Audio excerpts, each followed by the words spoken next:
Hey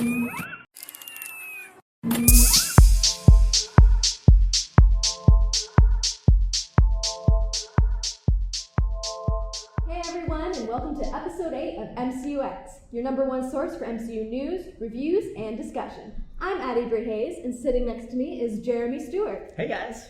How was your weekend, Jeremy? It was good. How was yours, Addie? It was great. I stayed in my room and watched Daredevil the whole weekend. I think that's what most of us did. I think all three of us did. And then next to Jeremy is Doug Herring. Hi, Addie. Hi, everybody. So, if you have already noticed, we have different figures, Funko Pop figures, in front of us that we usually do. And we're not going to keep them. You guys have a chance to win them. MCUExchange is running a sweepstakes right now through Gleam. And we will put the link in the description. It'll also be on our Twitter and on MCUExchange.com and on our Facebook and on our Google Plus page. Everywhere. Everywhere, yes. And the reason that it is going to be everywhere is because you will have multiple chances to enter. You can check out all the details by going to the link down at the bottom, but basically you'll have, you can enter by subscribing to us on YouTube, by liking us on Facebook, by tweeting about us, by following us on Twitter. There are 5 or 6 different ways to enter. You can enter multiple times. You can only win one of these, but if you enter 5 or 6 times, your chances are pretty good.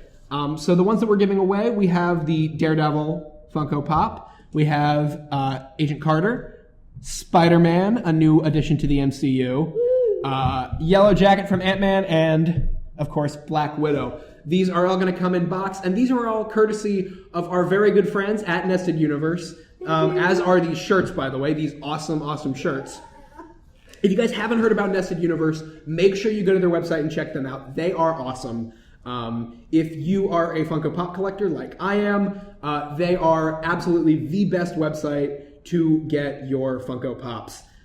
Their shipping is great. If you're an inbox collector, I'm not, but I know how important that is to some people. If you're an inbox collector, they take extra great care of your goods when they ship them. So make sure to check out nesteduniverse.com, and we want to thank them so much for making this giveaway possible. With that said, we've got some news to cover this week. Addie, what's our first story? All right. In a recent interview, Joe and Anthony Russo spoke about the upcoming Avengers Infinity War, confirming that new characters would be introduced in the movie. Quote, "New characters are going to appear in Avengers Infinity War," said Joe Russo. "It's a big, sprawling, ambitious movie. It's about as ambitious as movies can get, and it should be.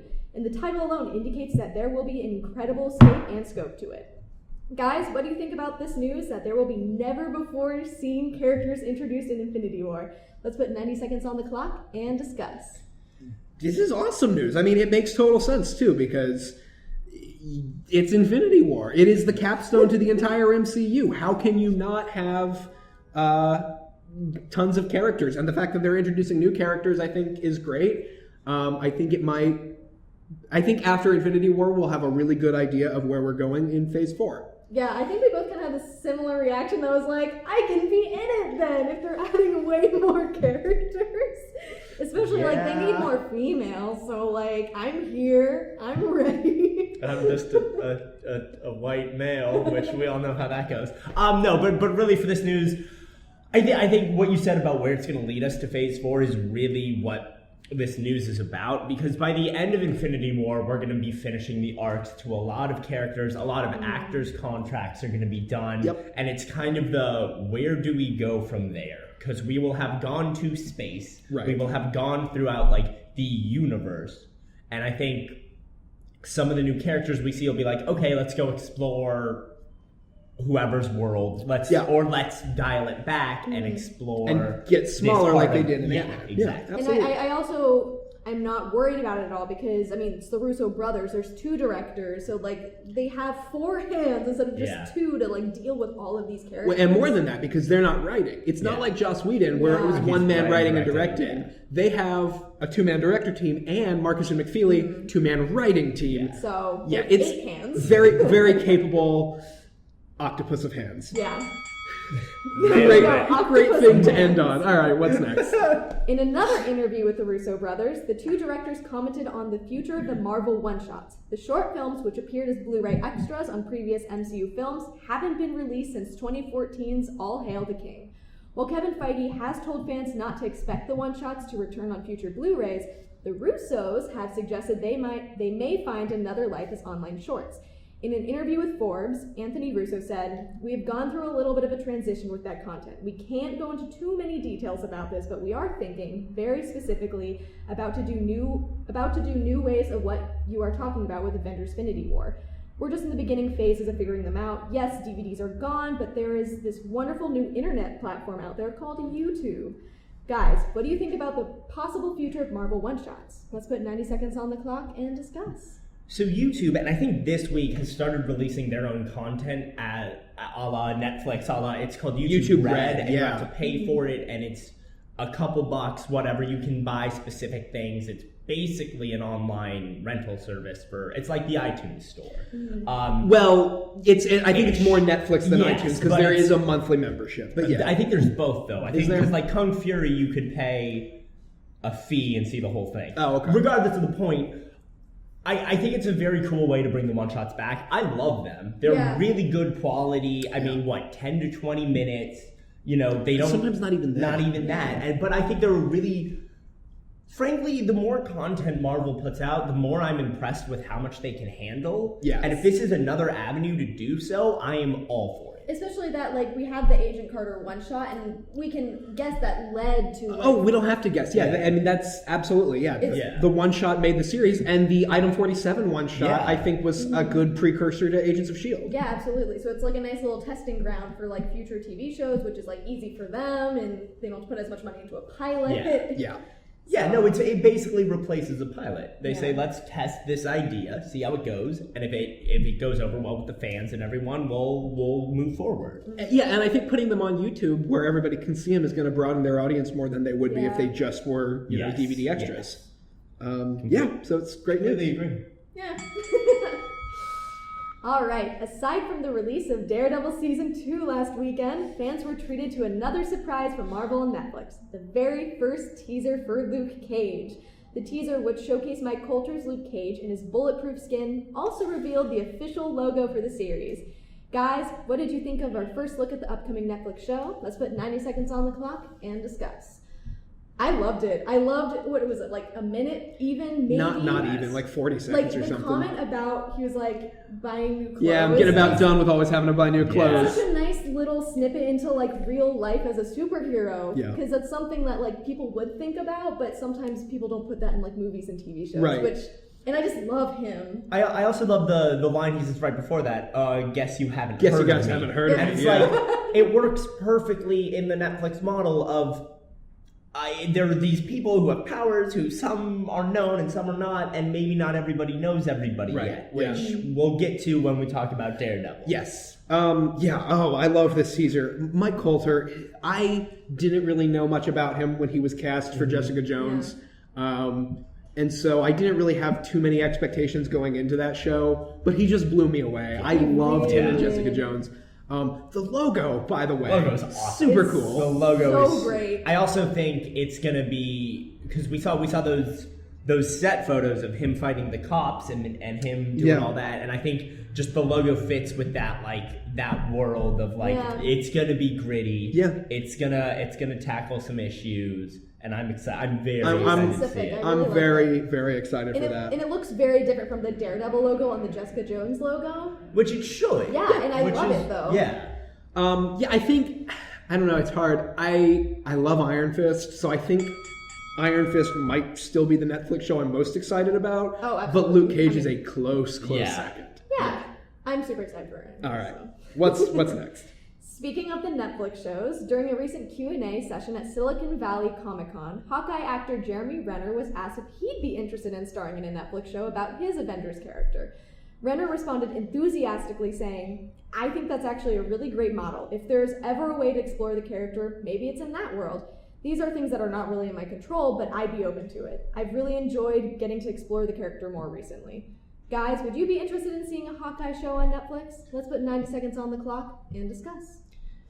In theory, I'd like a Hawkeye Netflix show, but if I was going to design a Hawkeye Netflix show, it would be based on the Hawkeye we saw in Matt Fraction's run, where he's, this single dude living in an apartment in New York, which, for better or worse, that's not the Hawkeye that we have in the MCU. No, we have a very family father. Right, family. and so I don't really know if I'd want to see Clint on a farm on Netflix. Oh, wait, though. I would love to see Clint doing, it's just like basic farm work. He's on the tractor Just for 40 like- minutes.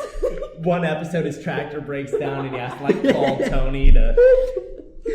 Right, And look, totally unrelated to the yeah. Avengers. It just happens to be Hawkeye. Everyday life for Hawkeye. Okay, Oh. I'd love to see that show. I would love, and that would be a great way to do a comedy. But to the actual point, I don't think any actor is going to say, no, I don't want to do a 13 episode arc on a very big platform Yeah. where, one, I'm going to get paid a lot, two, they're really high quality, Yeah, they're three, this is very a artistic. character I love, and four, it's again, lots of money. Right. Frankly, Yeah, and no actors- thanks. I'd rather not be employed. Right. And I mean, the thing with Jeremy Renner is I don't think he really has to worry. He's got a big enough. He's big enough of a A-lister, maybe B+ lister, whatever you want to call him. Yeah, that he's because gonna. like won a Golden Globe. Yeah, right? he's gonna get work. I think he just wants to keep playing Hawkeye. Yeah, Yeah, I was mean, gonna if say like all really. these, a lot of the actors who play these Marvel heroes, most of them want to keep playing. Yeah. Yeah, Well, that's- given few, but. Me included. All right, this week's episode of Agents of S.H.I.E.L.D. ultimately served as a backdoor pilot for the upcoming Marvel's Most Wanted spinoff. Now, the folks over at Spoiler TV were able to obtain the first tentative logo for the potential series, as well as news of 2 more cast members. Actors Oded Fehr and Fernanda Andrade have reportedly been cast in undisclosed roles. Guys, what do you think of this casting news, and how excited are you for Most Wanted? Let's put 90 seconds on the clock and discuss. I'm pumped. I'm absolutely pumped for Most Wanted. We'll get to the Agents of S.H.I.E.L.D. in a second. I have always, we talked about this a couple weeks ago. We love the Bobby and Hunter they're great. dynamic. Absolutely. And it's just, I'm so excited to see them on their own with a lot more focus on them, so we don't have to keep cutting to May or cutting to Daisy. We can just. They're very strong They're actors. very, They can they're carry their very own good, series. yeah. And I think the logo looks super cool. Yeah, I like the logo. It's very different from anything that any of the other Marvel TV shows have done. Yeah. Yeah. All the other ones It's like feel kind of skinny. clunkier. Yeah. Which I kind of like how this one's like a little bit skinnier, like sleek. And Yeah, well, it's a lot more like Secret Agent Yeah. logo, Yeah. rather Agents of than S.H.I.E.L.D. like really is. governing body or Right. superhero. Are you guys at all familiar with either of the 2 actors that were cast? No. Oded Fehr I am. I Yes. was a huge fan of the Resident Evil movies when I was Sure, younger. yeah. And The Mummy and The Mummy Return. Yeah. So obviously he has like a super great background in action already. I found out later that he voiced his characters in like Marvel TV shows. Yes, Marvel yeah, and DC animated TV shows. Yeah. So he knows. He was, I think, as well. Dr. Fate Yeah. in one of the DC Interesting, shows. Yeah. okay. But he obviously has a knowledge of Marvel and can do action stuff. So I trust him. Like I really am excited for him. Yeah, and But I don't know her though. I'm with you. I know Oded Fehr. I like him a lot. I think he was one of the names rumored for Doctor Strange as well, which I would have been okay with. I totally see that. But the other name, Andrade, I don't know her at all, but no I know idea she who has she is. worked with ABC before, and the show that she worked on, Melissa Rosenberg, who was the showrunner for Jessica Jones, Yeah. was the showrunner for that as That well. makes sense. So yeah, I mean, Most Wanted, with the cast that they have so far, it's shaping up to be really exciting. Yeah. I'm excited for Yeah. it. Great. So speaking of Agents of S.H.I.E.L.D., this week's episode titled Parting Shot heavily focused on Bobby and Hunter in preparation for their spinoff. For a more complete discussion of this episode, make sure to check out our sister podcast, It's All Connected. But for now, let's discuss our initial thoughts of the episode. Well, immediately at the beginning of the episode, it felt different. Yeah. It very much felt like the spinoff for the episode, for their series. It really made me believe in Most Wanted because those two really spearheading this episode was amazing. Yeah, your love point about how it felt different is really, really important because a lot of people, myself included, were kind of doubtful when this spinoff was announced because why do we need a spinoff of Agents of S.H.I.E.L.D. that's about different Agents of S.H.I.E.L.D.? Yeah. But as Agents of S.H.I.E.L.D. is becoming more about the Secret Warriors and the Inhumans and sort of bigger planetary threats, we now no longer have that spy drama, that spy procedural show. And so I think this has a great opportunity to be that. it almost felt like an answer to NCIS or one of those shows that you'd see on USA, Burn Notice specifically. I think it'll be a wider audience too because of that. Wider audience than Agents of S.H.I.E.L.D? Yeah. I completely agree. Because it gives more of like the NCIS, which I know like is a huge audience. It's one of the most watched shows on TV. Yeah, I don't know anybody who watches it, but people do. If you watch NCIS, let us know in the comments below. So the other thing with I just had a really good point. It was going back to the Agents of S.H.I.E.L.D. episode. I didn't realize how good this show had gotten until this episode. I did not realize how much I cared. I knew it had gotten better, but it was always one of those shows where I was like, oh, it's Tuesday night. I'll watch it. I'll put it on. Yeah. I didn't realize how invested I was in these characters until that ending bar scene. And that happened, and I was sitting on my bed watching it, and I was like, I care so much in this moment. Right. Why is this silly show making me cry? Yes, why is this show that started out, let's be honest, really, really poorly in season 1, got better, of season 1. got good enough to be watchable, and is now good enough to really, really drag me into this show. Yeah. Like, all I have to do is commend the actors and the writers and the whole production team of the show. It has gotten to be really, really good. Yes, there's still some cheesy moments. There's still some moments I'm not a huge fan of. But I was sitting there and being like, wow, this show got me. I mean, even the ending was like a little bit cheesy, but that music swell? Yeah. It worked, though. And I cried. Like, I was like holding it in and like tears were just falling down. You know, and Max. And like Max, but like it's a testament to what I think a lot of what the Marvel television side has done. The relationships, but even just overall, which is why I trust Most Wanted so much. Yeah, so do I'm not worried at all. Now, are you guys worried at all about Agents of S.H.I.E.L.D? Because we've talked on this before about how there are getting to be too many characters on Agents of S.H.I.E.L.D. And having a couple leave is good. But those couple, Hunter and Bobby, are some of my favorite characters on Agents of S.H.I.E.L.D. No, I don't think so, because I really like Slingshot, and I want her to come back more, and I'm guessing she will. Yeah, but I don't think she's going to be a main character, especially with the language barrier. Making her a part of the main cast might be good. I do. So here's the thing. I really care about the Daisy and Mac relationship. I care about a lot of the other relationships. Oh, so do I. Especially since this half of the season started, May has been getting kind of the short end of the stick. I'd like to see her start coming back a little bit. I think when we lose Bobby and Hunter, which for the last season they've been very focused on with their inner relationship and their Bobby and Max everyone's relationship to those two. Losing those two characters is going to give us probably 10 minutes of screen time per episode to focus on other characters. Especially that's a good point. May is a lot of like a field agent. Yeah, and we really haven't seen we haven't seen her. I think those two are the reason why that she hasn't been doing it that much, because they're younger and they work well together. Yeah, and they're just such a fun dynamic. But I think we'll find that fun dynamic through other characters now. I agree. Now I think we're just gonna have more time. And so I'm actually really glad that Bobby and Hunter have left when they did, because now it's like, okay, let's get back to Agents of S.H.I.E.L.D. being the Secret Warriors. Let's get rid of the people. Let's get rid of the people who frankly aren't superheroes, who don't have powers, who don't belong in that team. And like Mac does, Fitz and Simmons kind of do, but they need somebody in the lab. Yeah, exactly. Yeah. And they need a few normal people to ground the show. Your point about like getting back to Agents of S.H.I.E.L.D. is really well taken, because my one complaint with this episode is I think it was a great backdoor pilot for Most Wanted. I don't think it was a very strong episode of Agents of S.H.I.E.L.D. No, because it abandoned. And granted, that's what it was trying to do. It was trying to set up Most Wanted. But where was Brett Dalton in this episode? Yeah. Any episode without Grant Ward cannot be a great episode, because holy crap, I love Grant Ward. Yeah. Well, also because he has been the main antagonist for 3 seasons. Or two and a half. But it's like, exactly. It's like, now that he's Hive, why didn't we see him last episode? Because we had to spend so much time with Bobby and Hunter now that they're gone. But it was a now that they're farewell, gone. Though. I like how they gave a lot of time to them. It Yes. wasn't just like a kind of crappy. I wouldn't have had it any other way. Yeah. I originally thought when it was like a parting shot was the name of I was like, oh, someone's gonna be hospitalized and comaed for a bit, and the other one's gonna like break down over it and like be like, I can't do this anymore, I have to go take care. And I was like, I don't want to watch that. And then the way they did their ending, frankly, was probably, and as much as I'm into deaths and everything, was better than what I could have hoped for. I agree. Yeah. Okay.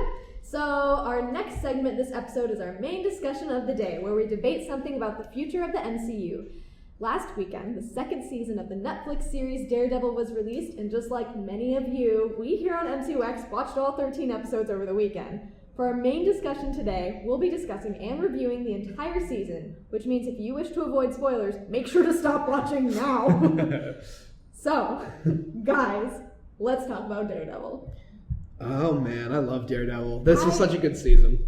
I really liked what they did, that it was kind of like 3 mini-series. Yes. It was like the first 4 was about Punisher, and the Right. next 4 were about Elektra, and then the next 4 was like bringing Fisk back into it and like making it more of like a big overarching issue. Yeah, I that's exactly right. I mean, episode 4, if you just watched that episode and told me, here's a season finale, I would be like, yeah, this feels like a finale. Because Punisher, who's set up as the series-long big bad, gets arrested. Yeah. And then episode 8, same thing. It seems like the trial. It's the trial of the decade. Of the century, decade, whatever. Yeah. I mean, they make it sound like it's this huge trial. It's going to make or break Matt and Foggy's career. Yeah. And it ends in episode 8. Yeah. So I think that treating it as 3 mini seasons is a really accurate way of looking at it. Yeah. It's also kind of an interesting spin because not just Marvel shows, all Netflix shows, my issue with them has been that they tend to stretch about 10 hours of content into 13 hours. Yes. Yeah. And so they usually drag near the middle. House of Cards does it. Bloodline does it, which, if you haven't watched Bloodline, I know you haven't. It's on my list. Watch Bloodline. It's so good. Season 2 just got announced, too. Yeah, May 27th. I'm completely random. I'm excited for it. I'm right there with you. But just like all of Netflix's other shows, it drags in the middle because when you treat it like one long story, it's a lot of content. Daredevil trying to kind of play with that formula a little bit and treating it like 3 different stories, I think really, really worked for the most part. I had some issues with specifically the last mini season. Yeah, episodes like 9 through 13, but really 10 through 13. They didn't quite stick the landing for me, but overall I love the season. Yeah, overall I love Daredevil. Yes. I have some major issues with this season, but that doesn't take away from how much I enjoyed watching it. Yeah, if that makes sense. Yeah, totally. I really loved how they kept Fisk such a secret for the series. Yeah. That if you like didn't see our article on MCUExchange, you would have just never known. But even though we thought Fisk was going to have like a cameo, that's true. He Yeah, had like 2 episodes.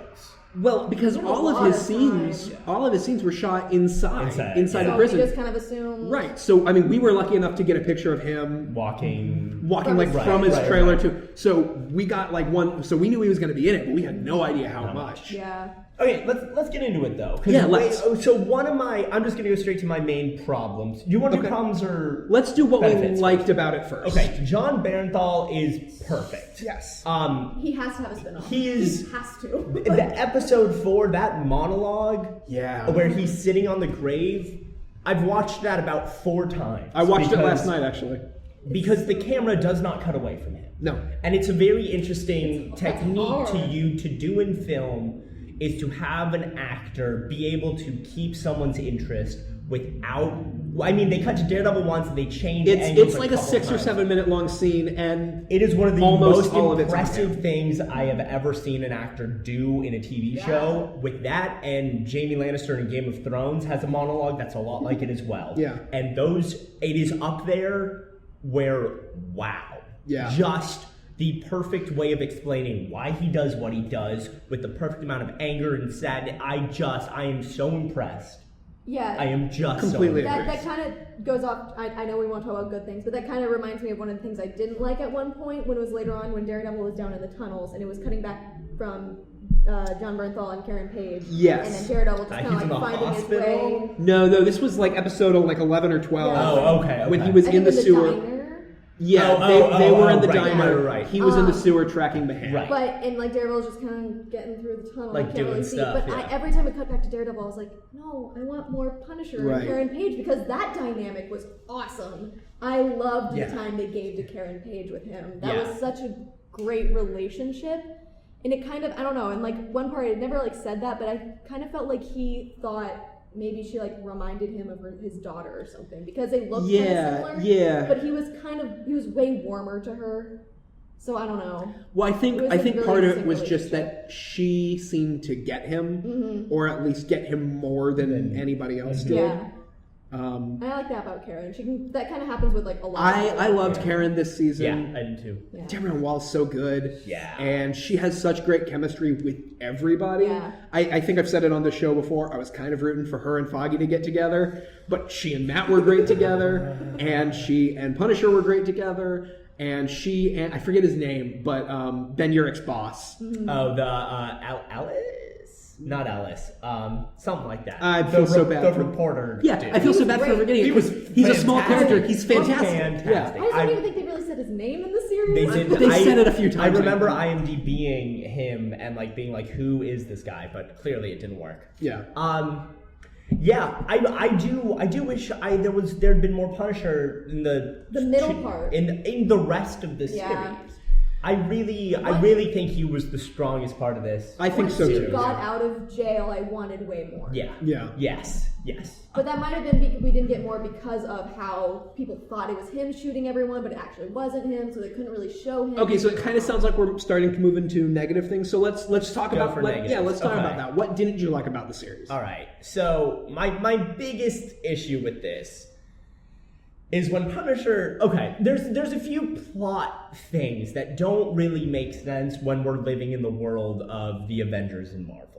When you have New York City getting shot up by someone with machine guns going nuts and shooting the mobs, then the DA of New York City gets murdered in cold blood, you'd think the Avengers would be like... No, why would you think that? Because War Machine doesn't have anything better to do. No, You he's don't know that. working with the military. Yeah, I he's know, doing I'm stuff outside I'm of sure the he country. is. But War like, Machine's not an NYPD officer. Though. No, of course he isn't. But this is the type of thing where you send in the governing body. The DA of New York gets shot after a killing spree with machine guns in broad daylight. You don't just say, okay, NYPD, you've been doing a great job keeping this guy off the streets. We're going to let you keep going. Or, how about this? Let's call Luke Cage, who's bulletproof. Who knows about Luke Cage? Luke Cage is in hiding right now. He does not want The to night stay. nurse does. She does not, but she does not. Claire's Temple staying does off the not- radar. Luke's staying off the radar. She specifically this My season point was of like, this I don't want to be with is you guys. that it feels like New York City it's too high profile of a place for all of this to happen. You say and that, have but we live in Daredevil. New York City. Yes. If there's a gang shooting, we don't call in the National Guard. A gang shooting is different than like 37 to 100 people getting all of killed. them in notorious gangs. I mean, I'm not thing saying is- it's not a big deal, but it's not something you call in the Avengers for. But Especially it that is the when the people- DA gets shot. I know, but at It that is when the point- district attorney of New York City gets machine gunned down in her office under security from the cops Okay, already. but let's look at the threats let's talk about the Avengers, because we've sort of, I knew that you were going to talk about this, so I'm kind of prepared to argue with I'm you. ready for it. I'll sit more. We're getting to the good part of this podcast. We've been leading up for 8 episodes Yes. for this Okay, Civil War. so let's talk about This the is your threats. preview. Let's talk about the threats that the Avengers have taken on before. Okay. They took on Loki. Yes. An alien Aliens, invasion. yes. They If took on aliens aliens. had invaded New York, I agree. Time to call in took the on Avengers. vi- They took on Ultron, a robots. robot that they themselves created, Yes. who was going to destroy the world Yes. with a giant meteor /city. Completely agree. Okay. Then they took on Hydra, Yeah. a Nazi organization, or an organization tied to the Nazis, Sure. that was going to try and take over the world. Right. If they had gone and been like, oh, a DA in New York was murdered, we should go handle that, it's overkill. You don't launch a nuke when... Yes, fair. I'm not saying you call in all of the Avengers. I'm saying Tony Stark's at his tower. That is a couple Tony blocks Stark lives away. in Malibu. And remember, he's not really being Iron Man anymore, isn't he? Well, we don't know exactly what. That's the thing. We also don't know what they're doing. We don't know what they're doing, but there are. And this kind of gets back to something I was saying last week. There's so many characters now that you'd think one of them would be able to spare a moment. You'd think that, but that's what I'm saying. Which one specifically? I would go with any of them. Specifically, which one? Okay, let's say Ant-Man. Okay, Ant-Man, 1 lives in San Francisco. 2 has no easy means of getting to New York. Yes, sure. Okay, yeah, he hasn't officially joined the Avengers either. Right, he's not an Avenger. Okay. He's keeping a relatively low profile. Sure. And if I heard about a shooting in San Francisco, even if I was Ant-Man, I wouldn't be like, time to get on a plane and stop one murderer. My point being is that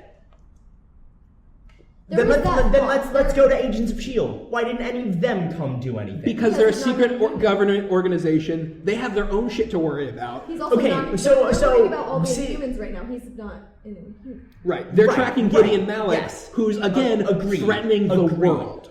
But when do we separate a mass shooting in New York City to threat of the world? Okay, but you keep saying mass shooting. They are mass shootings. No, but the mass shooting, he's killing mobsters. No, I don't think any Avenger is gonna be like, oh no, he's killing bad people. So I think this is kind of the point of the series is that, and Daredevil's whole thing is, you can't just go kill people. Sure, it doesn't matter who right. they are. That's what I'm saying. I'm sure the Avengers wouldn't support what he was doing, but Addie's point is well taken that just because they don't support it doesn't mean it jumps to the top of their priority list. Then fine, not the Avengers. What about the National Guard? What about the National Guard? Why wasn't the National Guard called in? You're talking about mass shootings. That's unfortunately not a fictional thing. Yeah. We have it is not. way too many mass shootings in real life. Yes. And every time it happens, they do not send in the National Guard every time there's a school shooting. No.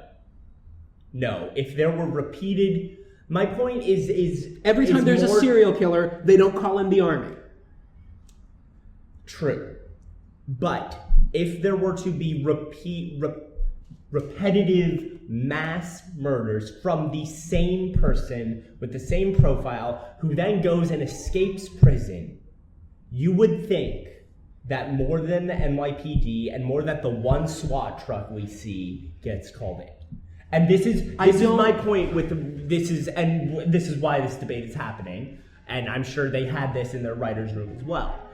I can't imagine that someone in this universe does not, Jessica Jones maybe, who's a New York local, lives down the street. Okay. I can't imagine that someone who is more powered than Sergeant Brett Mahoney goes and tries to deal with Punisher. Well, yeah, his name's Daredevil. Yes. We just watched a show about him. I know, but I'm talking about officially. Oh, you're talking about officially, then the only official hero is a member of the Avengers, which we've already talked about that. Look, I'm not disagreeing with the idea of what you're talking about, but I am saying that just because the Marvel Cinematic, and this isn't you, a lot of people will make these same complaints that there aren't enough connections between the various levels of the MCU. And on some level, I get that complaint and I agree with it. However, just because they exist in the same universe doesn't mean they have to interact. No, I agree. We exist in the same universe as the FBI, but every time I have a problem, I don't call up my friend in the FBI. I might, but I don't.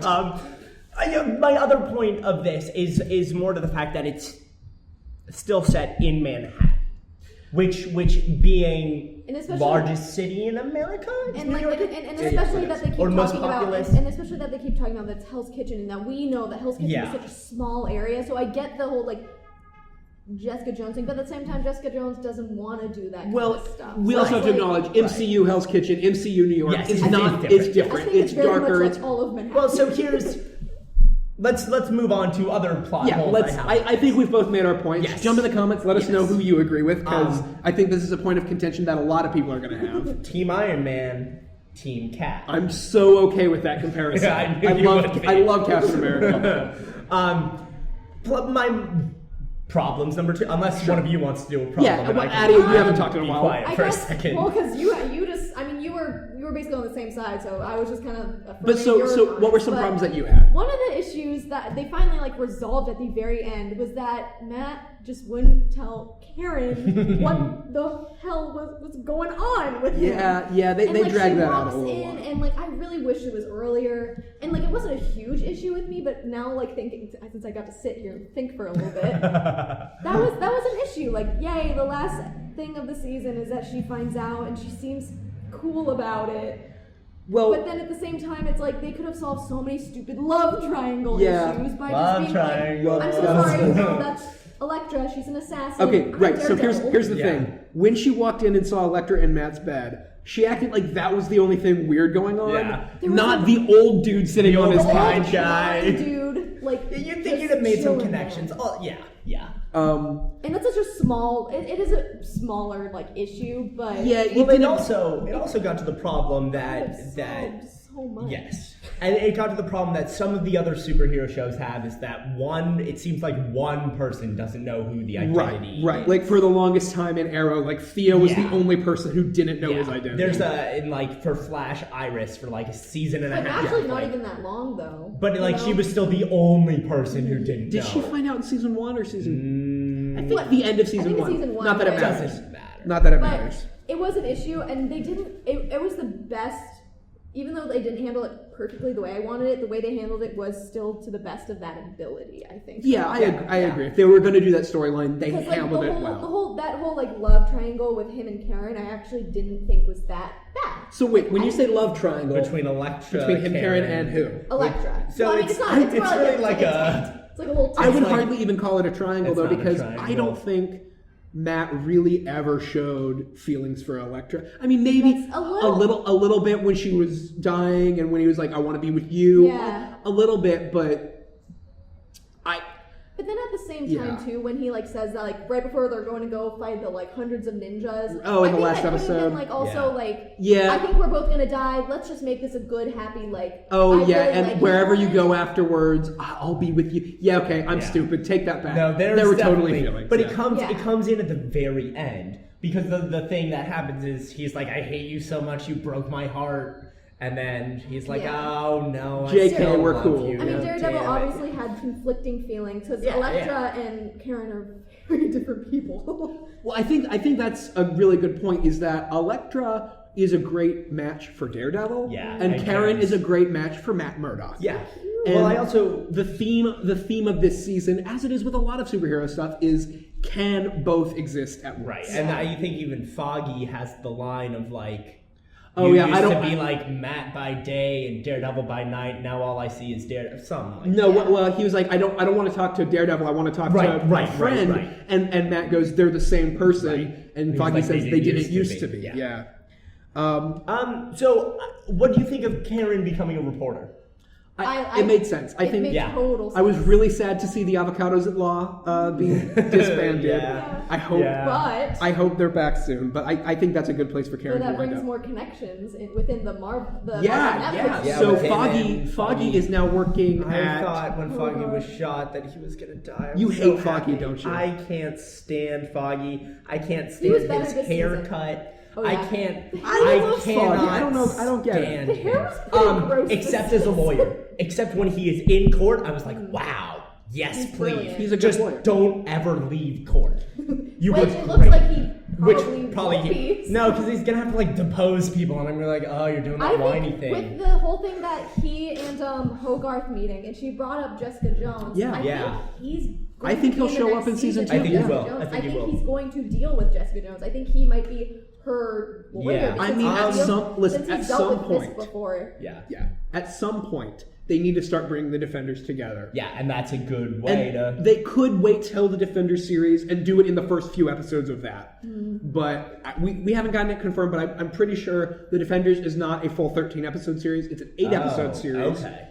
So I'd rather them kind of all be aware of each other. This is the first 4 episodes, them all finally getting together. That would be awful.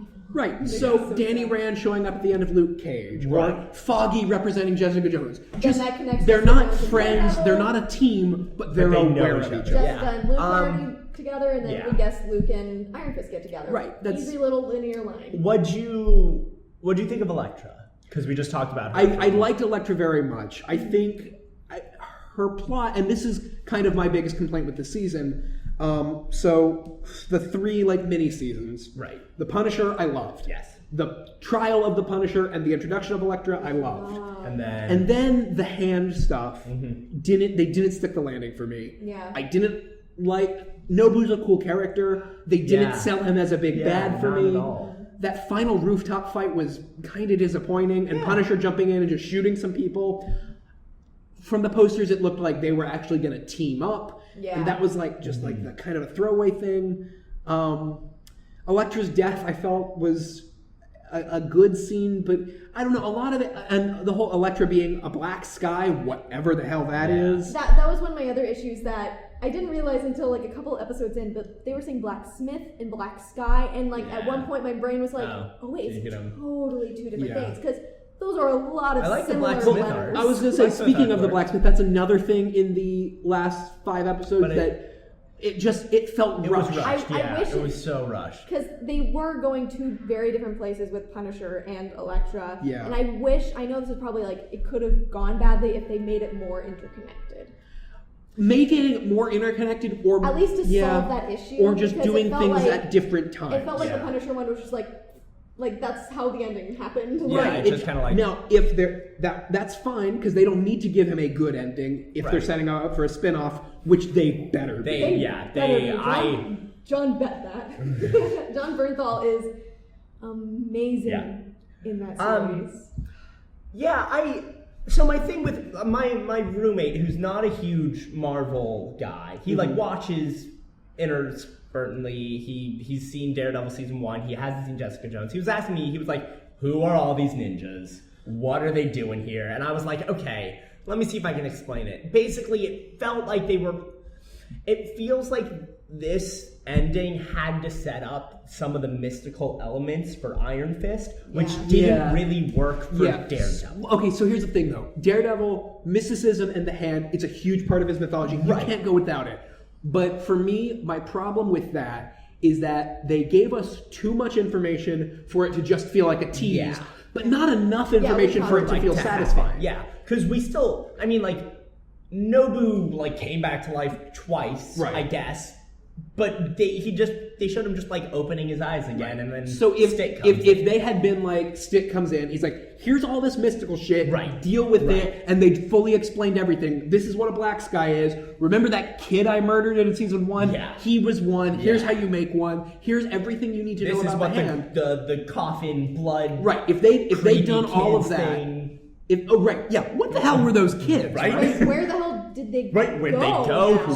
So if they had explained all of that, I'd be like, cool, I'm on board. Yeah. Or if they'd gone the other way and just hinted at it, like they did in season 1, I'd be like, cool, I'm on board. Great, and probably Iron Fist stuff. But the way they did it, it just felt like they needed to get, it almost felt like Iron Man 2, where we need to get a lot of this information out. Trust me, you'll be glad we did it now. Later when it matters. Now it's for now, it's just a bunch of information that feels kind of unfinished and forgotten. Yeah. Agreed. Cool. So wrapping up, because we've talked about this for way too long. I had another big plot thing. We'll get to. We'll come back. I'm sure we're not done talking about this on this show. If you had to score the season out of 10, how would you rank it? I would have ranked season 1. I give an 8. Okay. I will give this maybe a 7. I'll give the first half of this a 9 and the second half a 6. Fair enough. If that makes any sort of sense. So, okay, actually, let's rank all the Netflix stuff. So, season 1 of Daredevil is a 9. Is an 8. Oh, an 8. Is an 8. Jessica Jones, I'll give a 9. Okay. I will give the first half of this season a 9 and the second half a 6. Fair enough. So, overall, I would probably give a 7. I enjoyed it. I greatly enjoyed it. Just a little bit less than season 1. A little bit less than season. So maybe a 7. 7.5. Because the season finale of season 1, Daredevil, was just yes. Cool. Great. So 7. So 8, 9, 7. 8, 9 overall 7. Yeah. Cool. Addie? I'll actually go with 6 or 7 for season 1 Daredevil. Okay. I'm gonna go with 10 for Jessica Jones. loved that series. And then Wait, so 10 means there's nothing they could have done that would have okay, made well it then 9, but it wasn't like such a bad, like all the things that like they could have fixed wasn't as bad as what they could have fixed in season 2 for Daredevil for me. Okay. And it's just like my personal favorite, Right, so okay, that's right. why it's a 10. I'm just trying to establish a base of like 0 gets canceled after 2 minutes, whereas 10 is there's some like criticism and then just my own Right, opinion right, in it. right. And then I would give the first half of season 2 of Daredevil a 10, and then second half of season 2 like a 6. But I don't know, the first half of season 2 So overall, like an 8? yeah, it's just the first half of season 2 was just the best thing I've ever seen from Daredevil. Yeah, I Yes, agree. yes. And it kept my attention way more because the two episodes. If I was to list my favorite episodes of Marvel television on Netflix, the top 2 would be episode 4 of this season and episode 9 of this season, which is the one in the prison where we see Fisk. That whole fight scene, that whole thing. Okay, see, I that love that fight season. scene was so well done. The one Yeah. where he takes out like the cell block. Yes. Wow. Yeah, that's episode 9. And the shot of Wilson Fisk through Just, the like, bars, watching. just standing there watching. Oh. So good. So anyway, Sorry. so those 2 episodes for me are, I think, the best single episodes that Netflix has ever done, or Marvel Netflix has ever done. See, I would argue for the David Tennant in his childhood home.